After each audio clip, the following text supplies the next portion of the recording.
మీ కుటుంబ వ్యక్తికి ఆలోచించి నా కొడుకుకు టైం ఇవ్వలేదన్నా, నా కొడుకుతో మాట్లాడలేదన్నా.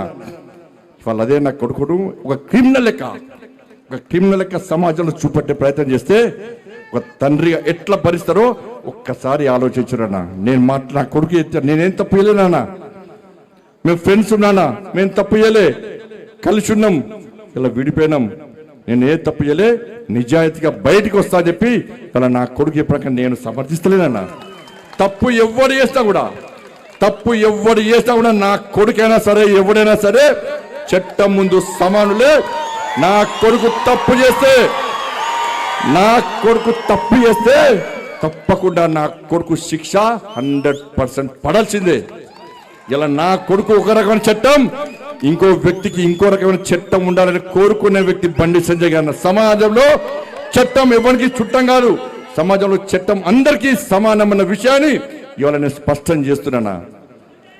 ఇవాళ నేనెట్లా వెళ్ళినో, నేను ఏ దారిలో వెళ్ళినో అదే దారిలో నా భార్య వస్తుందని ఇప్పుడు మీకు అంతా తెలుసు అన్న. నేను మళ్ళీ ఈ నిలవత మళ్ళీ కంటెంట్ అంటారు, అదో బాధ మళ్ళీ ఏమి నాకు కంటెంట్ కాదన్నది. ఇవాళ నేను ఎట్లా పోతున్నాను మీకు మామూలుగా తెలుసు.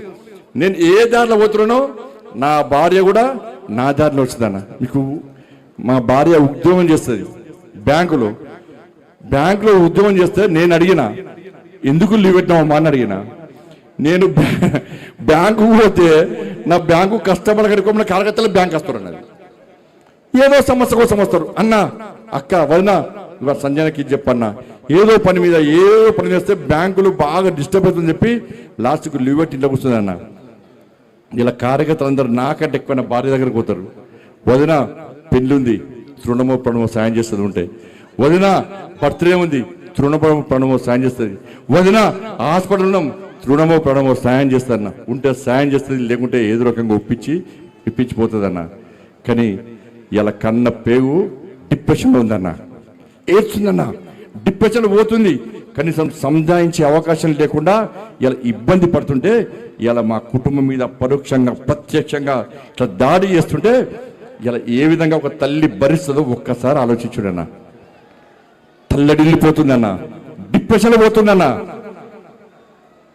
ఇలా లాస్ట్కు అవన్నీ చూస్తుంటే అరే ఒక్క సంఘటన, నా కొడుకు సంఘటన మమ్మల్ని ఇబ్బంది పెడుతుంటే 29 మంది ఇలా ఇంటర్మీడియట్ విద్యార్థులు, మైనర్ విద్యార్థులు ఇలా ఆత్మహత్య చేసుకుంటే మరి ఆ తల్లుల బాధలు ఎట్లుంటే ఇప్పుడు గుర్తొస్తున్నాయి అన్న.